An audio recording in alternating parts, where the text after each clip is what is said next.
Selamat malam pemirsa, senang sekali saya Dwi Anggia kembali hadir ke hadapan Anda di Dua Sisi malam hari ini. Pemirsa, konflik yang melibatkan TNI dan Polri di level bawah menjadi masalah klasik yang selalu saja berulang. Acap kali arogansi jiwa korsa dan masalah kesenjangan kesejahteraan disebut-sebut sebagai pemicu terjadinya konflik. Dan tidak jarang juga akhirnya solusi dan upaya damai yang dilakukan secara simbolik atau seremonial ternyata tidak bisa menyelesaikan masalah yang terjadi di lapangan. Lalu sesungguhnya apa yang menjadi akar permasalahan dan bagaimana pula penyelesaiannya, kami akan diskusikan malam hari ini di Dua Sisi. Ya, seperti Anda simak tadi yang terbaru terjadi di Papua, ini terjadi konflik atau perseteruan antar satgas terjadi malahan ya. Nah, untuk itu kami akan menghadirkan sejumlah narasumber yang sudah bergabung bersama saya malam hari ini. Saya akan memperkenalkan satu persatu. Di sebelah kanan saya ada Majen TNI Purnawirawan TB Hasanuddin yang merupakan anggota DPR RI Komisi 1. Selamat malam, Kang TB. Malam. Boleh digunakan mic-nya ya, Kang. Selamat malam. Ya, dan di sebelah kiri saya ada Bung Johnson Panjaitan, penasihat Indonesia Police Watch. Selamat malam, Bung Johnson. Malam, Bang Gia. Ya. Di ujung sana ada Bung Reza Indragiri, psikolog forensik. Selamat malam, Bung Reza. Selamat malam, Assalamualaikum. Dan tergabung juga secara virtual bersama kita malam hari ini Komjen Pol Purnawirawan Nanan Soekarna, Wakapolri 2011-2013. Selamat malam Pak Nanan. Malam dari Bajawa. Wah, lagi di Bajawa nih, lagi jauh ya, makanya tidak bisa langsung bergabung malam hari ini. Baik, kita akan langsung mulai diskusi malam hari ini. Apa sih sebenarnya yang menjadi akar permasalahan konflik yang tidak berkesudahan antara TNI dan Polri? Dan sayangnya ini terjadi justru di lapangan, di level bawah gitu ya. Saya mau ke Kang TB terlebih dahulu. Pak TB ini sebagai orang yang pernah di dalam TNI ini ya, Anda melihatnya apa sih yang menjadi pemicu yang kalau bisa dibilang pasca reformasi sampai sekarang itu nggak pernah usai gesekan di bawah? Diskusi ini barangkali harus memerlukan atau membutuhkan waktu yang panjang. Saya harus secara bertahap dulu ya. Kalau soal perkelahian antar angkatan dengan antar angkatan dan polisi sejak dulu itu sudah ada ya. Tetapi gerak dari perkelahian itu beda. Dulu lebih banyak pada perkelahian dengan tangan kosong, bela diri itu sehingga dilatih bela diri ya. Kalau sekarang lebih serem dengan menggunakan senjata, bayonet dan alat-alat lain. Nah itu jadi perbedaannya. Dulu ketika ada perkelahian hanya dalam 1-2 hari selesai, diselesaikan secara kekeluargaan. Hampir tidak diselesaikan secara hukum dan selesai begitu. Era zaman dulu saya kira berbeda ya. Kemudian juga publik tidak langsung tahu. Wah, sekarang karena apa? Media sosial viral, ya? tidak sepiral seperti sekarang. Kalau sekarang saya kira ya konflik itu lebih banyak. Tetapi saya mencoba yang pernah ada di dalam ya jajaran TNI, saya pernah jadi komandan peleton, komandan kompi, komandan batalion dan sebagainya. Kira-kira saya mencoba mencatat di akhir-akhir ini ya, ketika terjadi perkelahian event dengan siapa saja, pelakunya itu rata-rata mereka prajurit-prajurit yang muda, masih muda. 1 tahun, 2 tahun, 3 tahun. Jadi jarang kopral, tapi prajurit 1, prajurit 2 lah begitu ya mereka. Dan dari masyarakat yang kemudian dilatih menjadi prajurit tempur ya, kemudian dengan karakter yang khusus, berhadapan juga. Nih? Karakter khususnya karakter khusus itu begini ya, mereka baru dilatih pertempuran dahsyat ya, ada semacam pride yang terlalu tinggi. Nah kemudian juga lebih banyak kepada sisi ya dekat dengan arogan. Jadi arogansi jiwa korsa itu masuk juga ya? Bukan jiwa korsa ini. Tapi arogansi sebagai seorang personil TNI. Personil gitu? TNI. Nah begitu. Karena dia merasa lebih super. Nah ketika bertemu dengan misalnya siapa saja antar angkatan, kemudian juga dengan anggota polisi, sama juga di polisi juga adalah mereka dari masyarakat yang dilatih. Saya dalam catatan saya yang kemudian terjadi semacam konflik atau perkelahian itu umumnya para prajurit masih muda. Satu. Yang kedua dari pasukan tempur ya, dan kalau polisi dari BRIMOB. Saya tidak melihat ya ada perkelahian antara Koramil dengan Polsek. Mereka hidup rukun baik-baik saja, bahkan kantornya berdampingan, makan bareng, ngopi bareng, merokok bareng dan sebagainya. Jadi kalau bisa disimpulkan karena emang jiwa muda yang masih Salah emosional satu di gitu ya. antaranya seperti itu ya. Jadi arogansi perorangan dan lain sebagainya. Kemudian ketika temannya kena pukul, ya sudah begitu. Rame-rame langsung gitu. Rame lah langsung. Tapi begitu. selama Anda di TNI sebagai memegang pasukan gitu ya, Ya. pernah mengalami mungkin prajurit Anda yang ikut terlibat misalnya konflik dengan polisi? Sama saja ya. Jadi banyak hal, banyak faktor yang terjadi seperti itu ya. Dan yang paling penting itu adalah pengendalian dari para perwira pertama, Danton, Danru, Danton, kemudian komandan kompi. Kalau komandan batalion sudah agak berjarak seperti itu. Jadi itu yang pertama ya. Yang kedua, saya coba pelajari rekrutmen. Nah, ya. Rekrutmen tentara zaman dulu yang saya tahu ya, waktu saya jadi komandan peleton, mereka sudah berpangkat kopral-kopral. Mereka itu direkrut dari daerah-daerah yang memang ada masalah keamanan. Misalnya saat itu dari namanya masuk menjadi tentara di wilayah Jawa Barat, pada umumnya pemuda-pemuda mantan OKD, organisasi keamanan desa, yang mereka disiapkan untuk melawan pemberontakan DITI. Kalau di Sulawesi itu mereka adalah yang melawan atau Kahar Mujakar dan sebagainya. Jadi mereka masuk ke militer murni pure untuk ikut andil dalam membela negara. Kalau sekarang? Yang dulu ya jadi tentara. Dan dulu mereka kan menjadi prajurit-prajurit yang baik, yang bagus.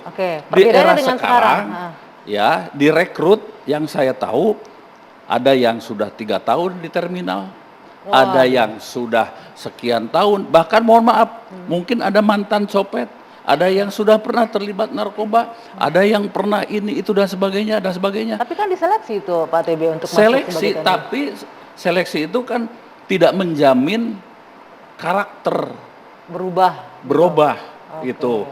Kalau seleksi apa sih yang bisa menghasilkan sesuatu ya? Kalau saya lihat ya, tesnya itu kan ada tes kemampuan fisik, ideologi, mental, fisik, itu saja.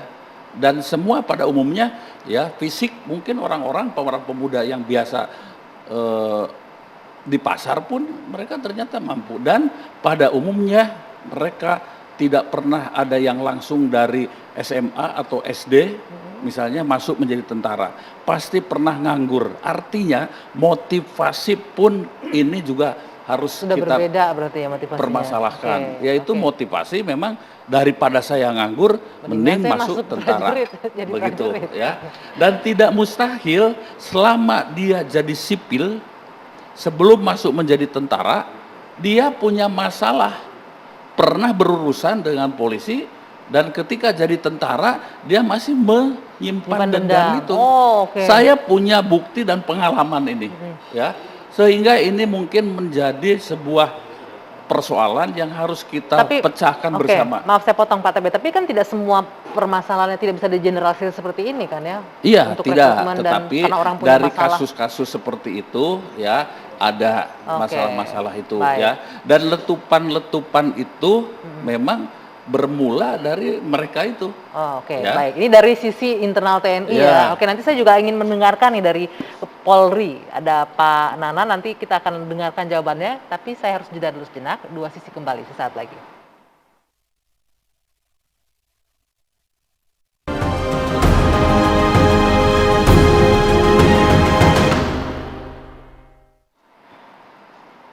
Saya lanjutkan kembali Dua Sisi dan saya ingin ke Pak Nanan. Pak Nanan, tadi kita sudah mendengarkan kalau dari versi Pak TB dari internal TNI saat beliau masih di dalam itu ada ternyata melihatnya ada penurunan kualitas perekrutan sumber daya manusia dari zaman dulu, zaman bahla katanya ya, sama yang kondisi sekarang. Nah, kalau dari kacamata orang yang pernah di internal Polri gimana Pak Nanan? Apa sih yang menjadi mungkin pemicu gesekan? Kalau kita lihat contohnya di Papua kan cuma gara-gara harga rokok kemahalan gitu, jadi ribut sampai se-Indonesia Raya, jadi rame membahas ini. Ya, terima kasih Anggi. Aneh juga kok saya dipanggil untuk ikut Zoom. Tapi senang juga nih sama Kang Hasan bisa berjumpa. Kalau menurut saya itu manusiawi saja, Mbak Anggi. Yang besar-besaran kan media saja. Jadi kalau menurut saya itu manusiawi, karena memang itu yang tadi kan emosional, personal. Yang saya lihat sebetulnya ini bukan institusional, ini personally. Sejak dulu sampai kapanpun pasti akan ada terus secara personal. Oleh karena itu kan kita lihat bahwa sudah selesai. Nah itulah sebetulnya tugas institusi untuk bisa menyelesaikan secepat mungkin, sesegera mungkin, dan bisa mengakomodir apapun yang terjadi. Itu yang paling penting. Oleh karena itu saya selalu mengatakan bahwa apapun yang terjadi, maka yang paling tanggung jawab adalah atasan, apakah langsung atau 2 level ke atas. Kenapa? Karena atasan itu pengalaman saya ada 2 hal, Anggi ya.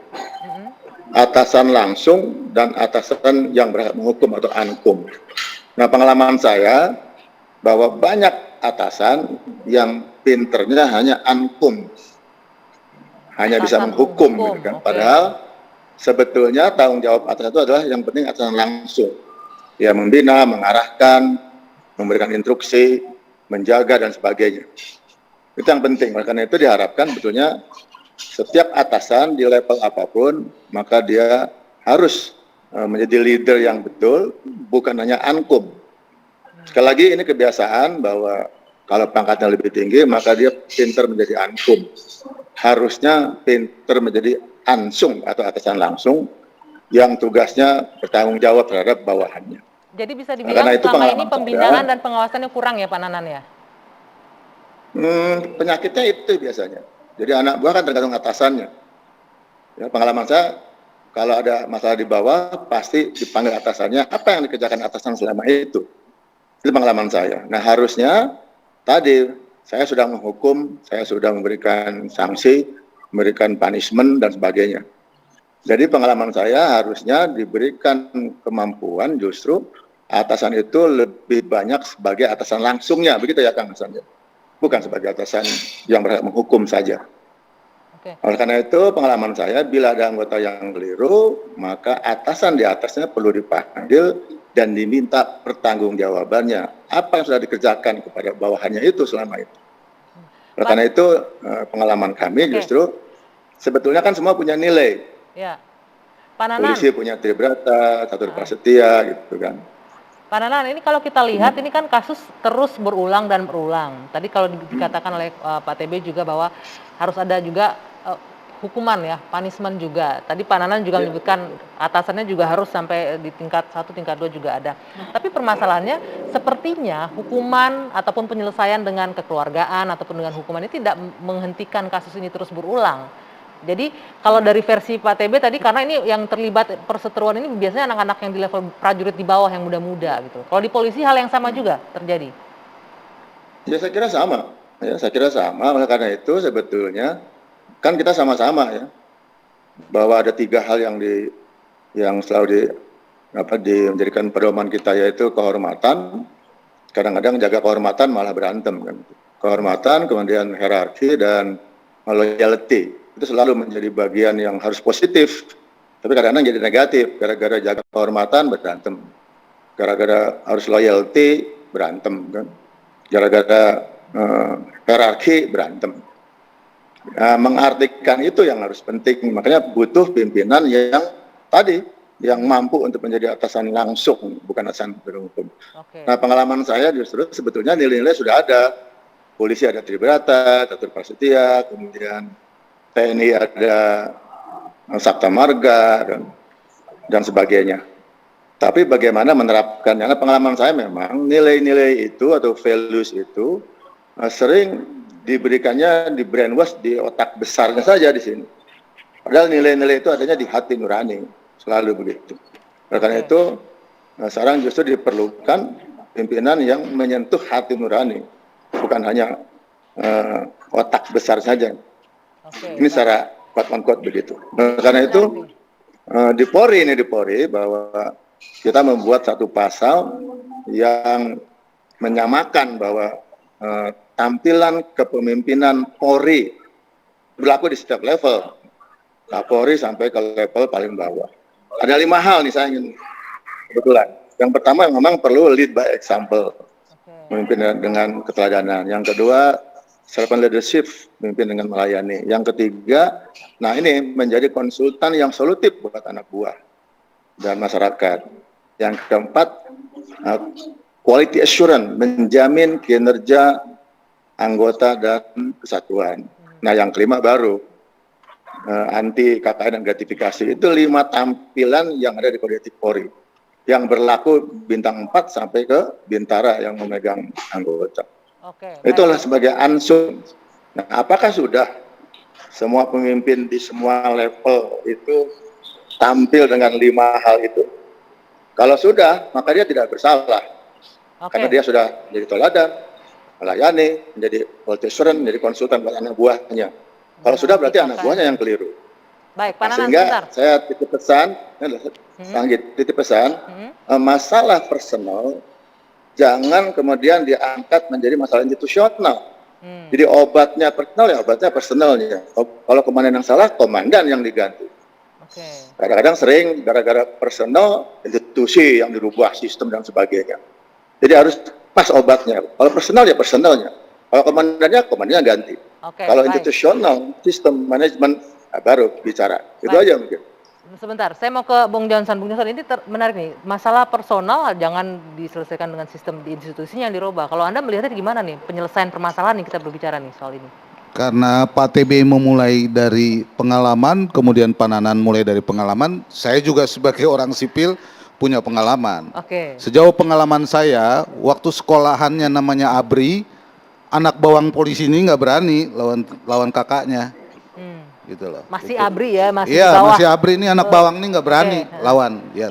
Tapi sering ketemu juga, terutama di tempat-tempat minum, perjudian, prostitusi, sering juga ketemu dan berkelahi, bahkan sampai ada yang mati gitu loh, ya kan? Dan menggunakan senjata. Saya terus terang saja, saya nggak begitu setuju dan percaya begitu sama statementnya Anggi sama Pak TB bahwa ini cuma dilakukan oleh kelas bawah. Enggak. Menurut Anda? Perwira-perwira itu juga terutama yang tengah juga ikut terlibat sebenarnya, ya kan? Juga ikut terlibat. Dan terlibatannya seperti apa tuh, Bang? Ada bukti tidak? Oh ada Pak, cuma sayangnya memang kita nggak bisa sekarang bicara begini untuk menyebutkan angka atau apa. Keterlibatannya seperti apa Anda melihatnya? Begini, konflik ini kan sebenarnya bukan melulu antar militer dengan polisi. Sebenarnya dimensinya ada juga konflik sipil sebenarnya di dalamnya itu, ya. Atau secara terus terang misalnya yang kita diskusikan adalah sekarang antara konflik militer dan militer dengan polisi, ya begitu, ya. Setahu saya pembinaan yang dilakukan di para perwira baik di jajaran polisi maupun di jajaran TNI sekarang ini sudah cukup bagus. Tapi pada level bawah dalam hal tadi yang disampaikan oleh Pak Nanan itu pengendalian dan pengawasan itu masih perlu ditingkatkan. Karena dalam konflik-konflik selama 10 tahun terakhir tidak ada keterlibatan para komandan kompi misalnya. Kapten, mayor itu hampir tidak ada. Saya justru melihatnya sebaliknya, kalau Pak. ada data terlibat kapten, kemudian mayor memimpin anak buah menyerbu misalnya ke polsek atau kemana, nah ini perlu dipertanyakan. Harus dibuktikan ini. Nah, misalnya saja konflik soal minyak, Pak, waktu di Batam itu kan sangat kelihatan, Pak.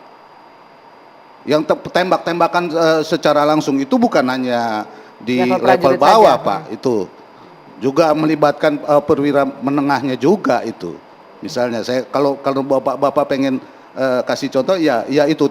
Saya justru mengatakan begini, apa yang Pak TB katakan itu justru yang terjadi sebaliknya. Justru ini sebenarnya menunjukkan sebagian dari kegagalan yang Bapak bilang sebuah kesempurnaan. Yang akhirnya kita saya selalu tidak menyatakan kesempurnaan di kalimat mana. Atau sudah baik atau sudah apalah, sudah Kita excellent sedang atau Harus sudah ditingkatkan apa begitu. pengawasan tadi Pak TB membahas bilang. sesuatu yang kemudian mencari solusi terbaik. Dan saya mengurai dari pengalaman saya sampai kemudian mengapa terjadi. Saya sependapat dengan Pak Nanan, ada konflik itu dimulai dari personil. Begitu. Kalau satuan, antar satuan tidak ada masalah. Sehingga saya berbicara dengan fakta dan data. Begitu. Oke. Kalau Bapak punya data, misalnya sampai konflik itu menyangkut perwira menengah dan sebagainya, saya kira saya tidak punya itu. Pak TB kan kenapa sampai Linut dibubarkan kemudian dipindahkan, tentu itu sudah menyangkut kesatuan Pak, dan itu semua menjadi fakta umum. Kalau misalkan kita mau berdebat soal akademik, tentu saya membutuhkan waktu untuk mengumpulkan bukti-bukti itu. Tapi saya mau mengatakan begini. Ini kan lembaga screening waktu kita mau masuk ke polisi atau ke satuan TNI begitu sangat ketatnya. Setelah disaring begitu melalui pendidikan yang begitu ketatnya. Waktu dia juga sudah menjadi masuk anggota, ada kegiatan-kegiatan latihan-latihan juga. Ada ada pembinaan juga. Waktu dia mau pangkat ada pendidikan juga. Nah, saya mau naik lagi ke yang level. Waktu dia mau menjadi Kopassus yang akan ditugaskan secara khusus menjalankan tugas negara dalam sebuah satgas, tentu itu lebih khusus lagi. Kenapa? Karena ini konteksnya Papua yang bukan hanya dilihat oleh rakyat Indonesia, ini dilihat oleh dunia ini. Jadi kita jangan melihat, wah ya ini konfliknya personal, kemudian itu hanya soal rokok misalnya. Tapi ini yang dilakukan oleh dua satgas, ya kita boleh bilang. Apa Anda ingin menyebutkan jangan menyederhanakan gitu? Anda ingin menyebutkan jangan mengecilkan atau menyederhanakan masalah ini? Iya, karena ini terus-menerus terjadi dan semakin terbuka. Dan terus terang saja, kalau misalkan dia orang satgas, pendidikannya khusus, nggak mungkin saya kira senjata harus menyalak.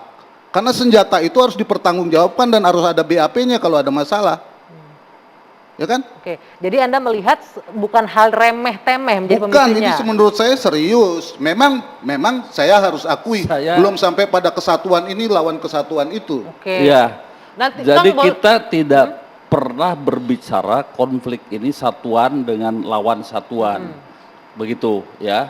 Ini bermulai dari personil yang kemudian ada semacam esprit de corps, jiwa korsa yang berlebih. Ya, sehingga secara naluri mereka menganggap apapun yang dilakukan oleh teman saya itu benar. Dan secara refleks langsung melakukan tindakan-tindakan seperti itu. Jadi ujungnya yang mau disampaikan kesatuan. itu soal Satgas, ya, Satgas di Papua. Satgas itu kan dibentuk ya temporary. Nah, kemudian diambil dari pasukan ini jadikan satu, ya. Kemudian soal rokok misalnya. Itu kan soal bertanya, kemudian dijawab, dan ketika prajurit dengan prajurit berbicara kasar, mereka bersenjata, dan di situ loss control. Ya, saya tidak ini, tapi ini realita. Tapi satuan satgasnya sendiri tidak ada masalah. Tapi personil dengan personil itulah yang kemudian menimbulkan perkelahian dan menggunakan senjata. Baik, jadi menurut hemat saya, jangan kemudian ini pertentangan ini adalah membawa langsung ke institusinya. Antara institusi ini dengan institusi. Saya berbicara berdasarkan fakta di lapangan. Baik, boleh tahan dulu sebentar, nanti kita lanjut. Ini menarik nih, membawa senjata terjadi pertikaian, jadi tidak bisa ada self controlnya. Bung Reza nanti bisa ikut diskusi mengenai hal ini. Kita jeda dulu sejenak, dua sisi akan kami lanjutkan.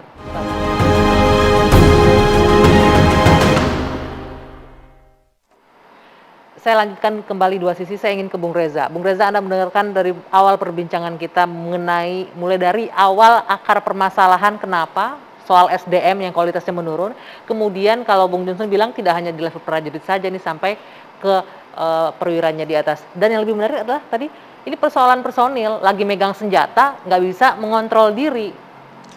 Dua gajah bertarung, pelanduk terjepit di tengah-tengah. Dan sebagai pelanduk, saya menolak kalau ini dikatakan sebagai peristiwa biasa. Apalagi kemudian diprediksi ini akan berlangsung selamanya. Mari kita perbincangkan topik ini tidak semata-mata sebagai benturan atau gesekan dua institusi. Tapi lebih berempatilah terhadap pelanduk seperti saya. Karena ketika dua institusi ini kemudian melakukan perbuatan sedemikian rupa, maka yang paling terkena kerugian luar biasa itu adalah pelanduknya, bukan mereka. Masyarakat sipil di Betul. sini ya. Nah, bahwa kemudian ada analisis ini mengatakan ini masalah rekrutmen, ini masalah seleksi dan seterusnya, itu masuk akal, sangat masuk akal. Tapi yang kita perbincangkan bukanlah organisasi kemarin sore, bukan organisasi sepak bola kampung, tapi sebuah institusi yang diatur dengan peranata yang ketat, dengan hierarki yang terstruktur sangat rapi, namun peristiwa ini berulang. Alhasil tidak cukup bagi kita untuk hanya bicara pada level individu atau level individu manusia per manusia. Institusinya juga harus terlibat di situ. Tadi Bang Johnson sudah mulai membuka wacana. Secara jujur beliau katakan ini kita naik levelnya ke level kelompok. Entah itu batalionnya kah, entah itu kompinya kah, entah itu satgasnya kah. Bahkan kalau perlu secara komprehensif 3 level analisis.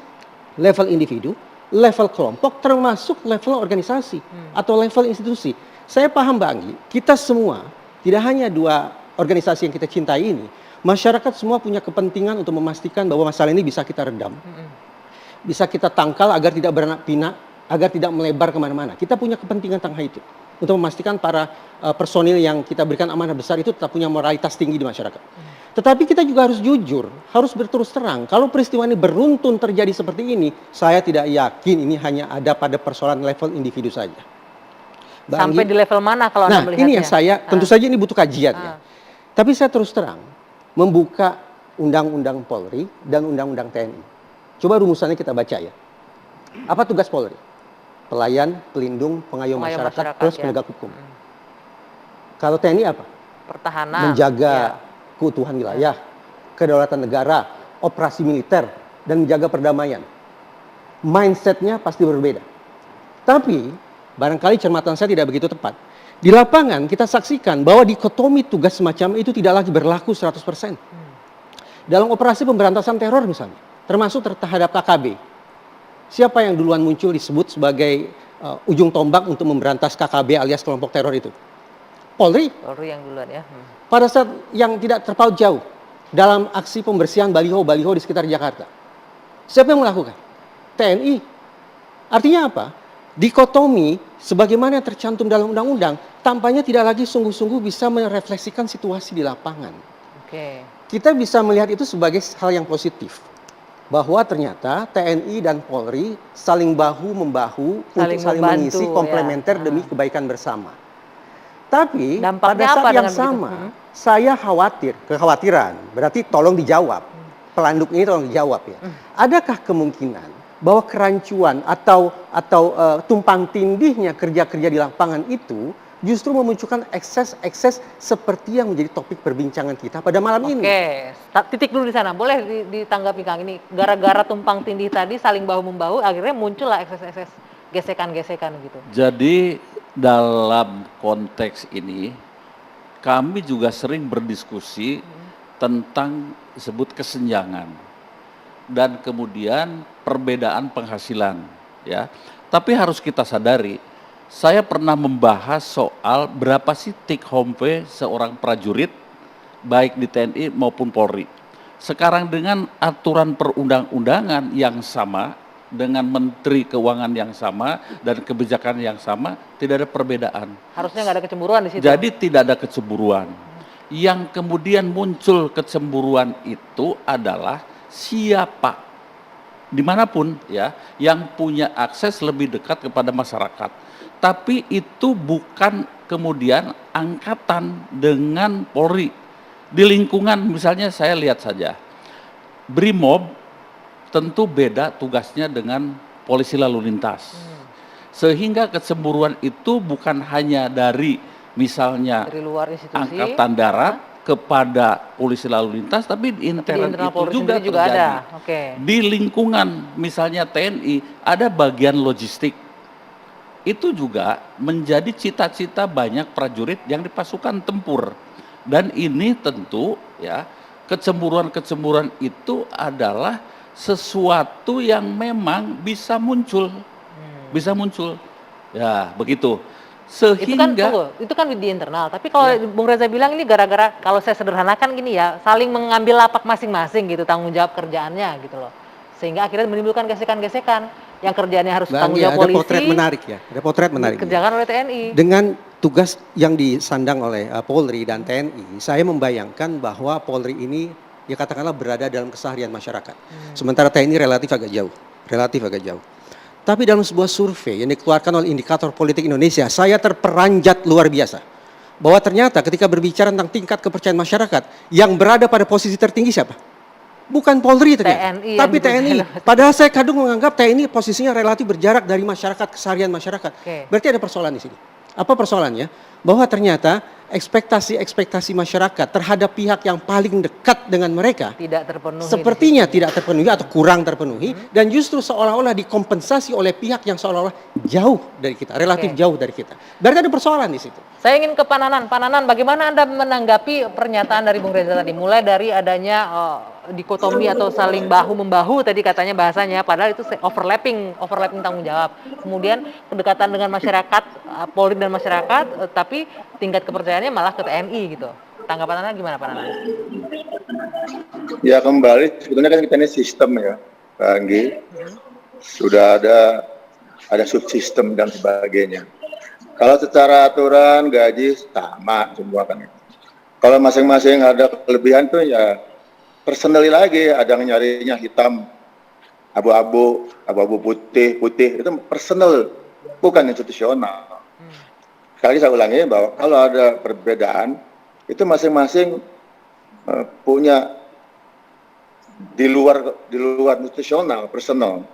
Jadi kecemburuan itu sebetulnya itu personal lagi, bukan institusional.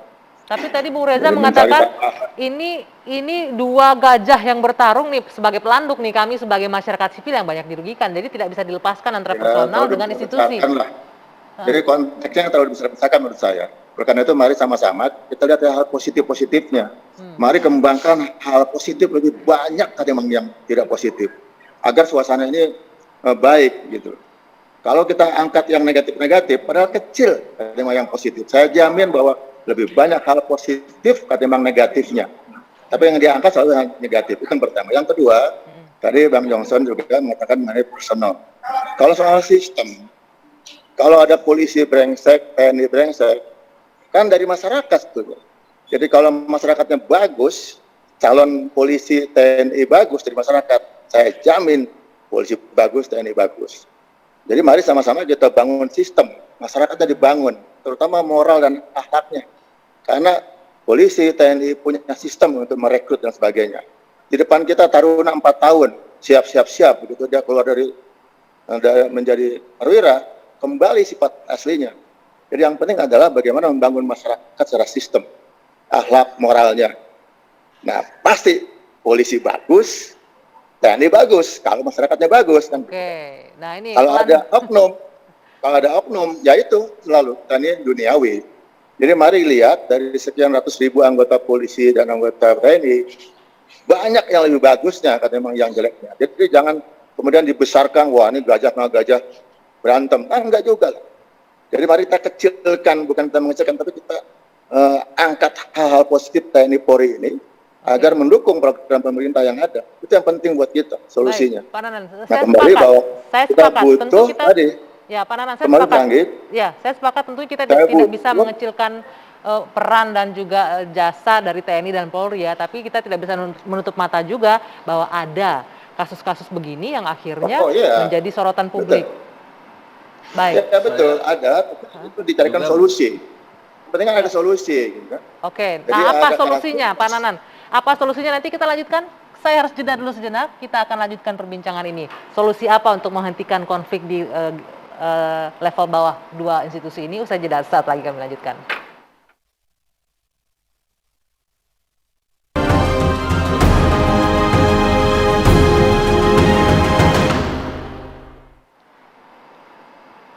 Saya lanjutkan kembali dua sisi pemirsa. Saya ingin minta tanggapan Bung Reza mengenai pernyataan dari Pak Nanan bahwa ini dua institusi yang Anda bilang tadi, Polri dan TNI, tapi sumbernya kan SDM-nya dari masyarakat yang juga Baik. tidak maksimal, akhirnya terjadilah seperti itu. Ada sebuah metafora yang menarik ketika kita bicara tentang tali temali antara alat negara dengan masyarakat. Jadi kalau alat negaranya busuk, itu cerminan masyarakat yang busuk. Ya. Kalau alat negaranya itu korup, cerminan masyarakat korup. Kalau alat negaranya brutal, itu cerminan masyarakat juga brutal. Tapi itu baru tanda koma. Kalau kita mau sampai tanda titik, berarti kita harus mencari solusi, maka metaforanya harus dibalik. Bahwa alat negara adalah agen perubahannya. Jadi dalam situasi kacau balau, di dalam situasi karut-marut, korup, brutal segala macam, tidak bisa kemudian dilimpahkan kepada masyarakat, hei kalian yang busuk, kalian yang korup, kalian yang brutal, tidak bisa. Dalam konteks perubahan, dalam konteks perbaikan, dalam konteks koreksi, tetap alat negara itu yang pegang tongkat komandonya.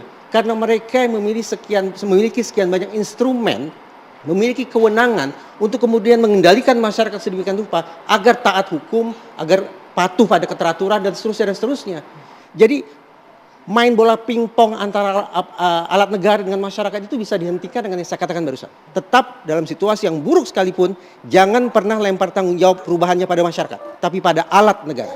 Nah, untuk sampai saat ini Anda melihat untuk alat negaranya, untuk konteks pembinaannya berarti tidak berjalan dengan baik. Nah, memperbaiki masyarakat yang kalau busuk itu yang tadi. kemudian kita jadikan dasar berpikir, maka sudah. Memang tidak cukup bagi kita perbincangkan hal ini hanya pada level individu. Bahkan mungkin tidak memadai kalau sebatas naik ke level kelompok, tapi harus level institusi. Oke. Nah, kalau kita sudah bicara pada pembenahan institusi, mau tidak mau kita harus taat pada peraturan undang-undangan. Adakah persoalannya di situ? Kalau ada, memang agenda besarnya, agenda utamanya, titik awalnya adalah yuk sama-sama kita buka undang-undangnya, cari di mana kira-kira penyempurnaan harus dilakukan di situ. Oke, Pak Nanan. Saya ingin minta tanggapan Anda nih Pak Nanan. Harusnya di level institusi itu terjadi perbaikan ketika masyarakatnya dalam tanda kutip. Saya mengutip dari pernyataan Bung Reza ya, busuk dari institusi harus membenarkan itu. Bang Ya. yang saya nyatakan itu bukan menyalahkan masyarakat. Tadi kan Mas Reza mengatakan polisi jelek lah kasarnya. Mas tidak. Johnson. Saya tidak Maksud menyebut saya nama institusi, solusinya saya menyebut yang alat negara. paling mendasar dan sistemik adalah mari kita bina sama-sama masyarakat secara umum. Karena sumber apapun dari masyarakat. Mau dia pemimpin, mau dia akademisi, dari masyarakatnya. Sekarang justru hal itulah yang penting kita. Jadi bukan menyalahkan, tapi ayo sama-sama menjadi solusi. Kita bina masyarakat dimanapun, di keluarga apapun, terutama soal moral, akhlak, dan hati nurani yang terdalam. Itu yang kita jarang sentuh sekarang. Bahkan itu solusi yang paling mendasar. Menyiapkan kader ke depan. Kita ini udah, ya mungkin 10 tahun lagi sudah nggak ada, 20 tahun lagi nggak ada. Tapi menyiapkan kader ke depan, yang terbaik adalah menyiapkan di keluarga dan sebagainya, hati nurani yang terdalam. Nah kalau di TNI Polri ada doktrin dan sebagainya kan, tapi mari bukan menyalahkan ya Mas Reza, tapi mempersiapkan solusi yang paling mendasar adalah menyiapkan masyarakat di semua level. Itu yang pertama. Yang kedua, tadi kembali bahwa harus kembali ditekankan seorang pemimpin di semua level. Karena biasanya nih Mas Reza, kalau jadi komandan itu biasanya cuman ankum, tadi saya katakan istilahnya ankum. Ngukum-ngukum pinter dia, marah-marah pinter dia, nyalahkan pinter dia. Nah, kita merubah dengan hati nurani tadi, maka kita berharap kalau di polisi ada 5 tadi itu, dia jadi teladan dulu, melayani dulu, kemudian menjadi konsultan buat anak buahnya, bukan nyalahkan, menjadi konsultan yang solutif. Itu penting. Nah, mengajarkan ke sana, jadi mengajarkan anak buah yang dari masyarakat, mengajarkan pemimpin yang dari masyarakat, baru solutif itu ke depan. Itu 2 hal menurut saya, jadi persiapkan ke depan calon-calon TNI Polri-nya, calon-calon pemimpin bangsa ini, calon-calon semua pemimpin di semua level dan semua institusional, itu penting, kembali ke hati nurani. Yang kedua, doktrin mungkin tadi soal TNI Polri, kalau doktrin penghubungnya hati nurani, maka dia akan nyambung. Tapi kalau hanya doktrin, hanya citra, itu nggak akan bisa, hilang-hilang terus terhadap pemimpinnya.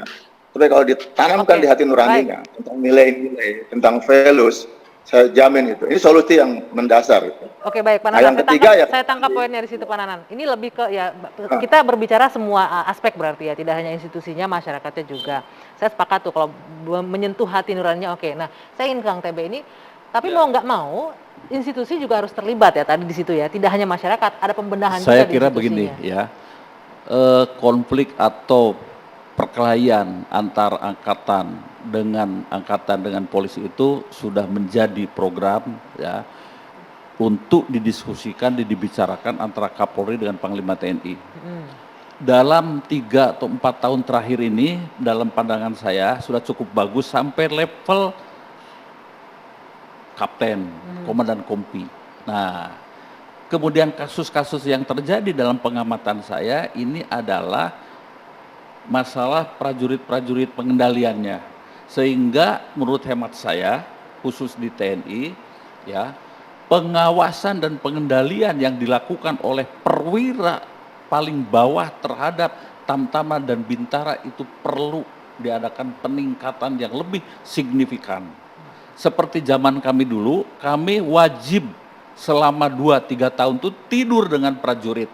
Nah, sekarang mungkin berlakukan saja supaya setiap gerak langkah prajurit terawasi secara langsung, makan, minum dan sebagainya.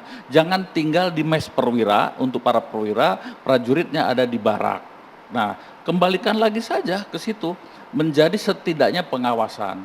Lalu soal tupoksi, ya memang kita harus paham betul, TNI tupoksinya di sini, Polri tupoksinya di sini, tidak perlu dibuat saling cemburu. Sudah, karena itu tuntutan zaman, tuntutan rakyat, yang penting siapapun, apakah dia prajurit TNI maupun prajurit Polri, mari kita mendharma baktikan diri kita untuk kepentingan bangsa dan negara, untuk NKRI yang lebih baik. Itu mungkin dari saya. Nah, apa yang bisa dilakukan ini? Saya minta masing-masing dari Bung Johnson terlebih dahulu nih, untuk meminimalisir lah untuk gesekan-gesekan ini kalau Anda melihatnya dari luar. Selama kesenjangan ini masih menjadi penyakit kita semua di negara ini, dan kemudian dua institusi ini terlibat juga dalam dunia bisnis, saya kira yang kayak begini-begini ini terjadi. Ini terlihatnya serius loh, terlibat dunia bisnis ini gimana? Dan kadang-kadang akademis ngomongnya normatif, kalau dihitung angka ini kok sama, sehingga tidak boleh ada kecemburuan. Ya, saya mau mengatakan, ya kita nggak pernah minta kecemburuan, tapi faktanya kita sekarang hidup dalam situasi kesenjangan yang luar biasa. Saya kira persoalan kesenjangan ini itu juga termasuk dialami oleh keluarga TNI sampai di tingkat keluarga, dan Polri sampai di tingkat Polri, dan tapi kedua-duanya lebih bisa fleksibel berbisnis untuk menghasilkan pekerjaan tambahan. Berbeda dengan sipil seperti saya, kan harus dulu jadi preman, gabung sama ormas yang bisa cari makan, kemudian berantem lagi, melibatkan polisi lagi, melibatkan TNI lagi yang bisa backingin kita. Tapi kan sudah jelas tidak boleh terlibat bisnis ini TNI. Iya, faktanya kita hanya ngomong yang normatif saja, tapi sampai pada substansi ini, presiden kita aja sampai sekarang nggak bisa ngatasin itu, bahkan kesenjangannya makin tinggi gitu loh.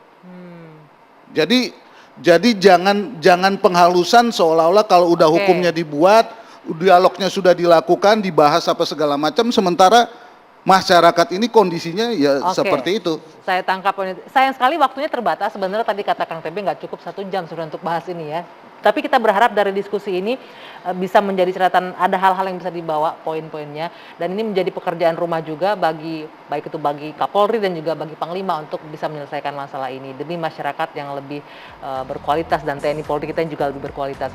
Saya ucapkan terima kasih Bapak-Bapak sudah hadir, Kang TB, Bung Johnson, Bung Reza, dan juga Pak Nanan yang bergabung secara virtual. Saya harus akhiri 2 sesi malam hari ini. Selamat malam, terima kasih Bapak-Bapak semua, sehat selalu. Sampai jumpa pekan depan.